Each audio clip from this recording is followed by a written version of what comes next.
नागपूरचा विदर्भात मान्सूनचं आगमन न झाल्यानं नागपूर शहरावर मात्र पाणी टंचाईचं सावट आहे। पुढील काही दिवस मान्सूनचं आगमन न झाल्यास शहराच्या पाणी पुरवठ्यावर परिणाम होण्याची शक्यता आहे। नागपूर शहराला दररोज 730 ते 740 MLD पाण्याचा पुरवठा होतो।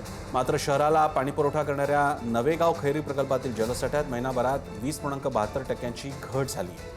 20 मे रोजी या जलाशयात 87.53% पाणी आलं होतं, ते आता 61.81%वर आलंय। जर पावसानं अशीच ओढ दिली तर पेंच आणि कव्हाण या दोन्ही जलस्रोतांवर ताण येऊन नागपूरकरांना पाणी कपातीचा सामना करावा लागू शकतो। जितेंद्र शिंगाडे अधिक माहिती देतात। जितेंद्र, नागपूर विदर्भातली पाणी टंचाई नक्कीच प्रसन्न सर, कारण जून महिन्याचे 21 दिवस 22 दिवस उलटून गेलेले आहे। आता मान्सून अजूनपर्यंत ओढ दिलेली नाहीये आणि त्याच्यामुळे जो आहे तो पाणी अजून आलेलं नाहीये। आता जो पाणी साठा आहे, खास करून जर विदर्भाचा विचार केला तर पश्चिम विदर्भामध्ये पाणी साठा हा कमी झालेला आहे।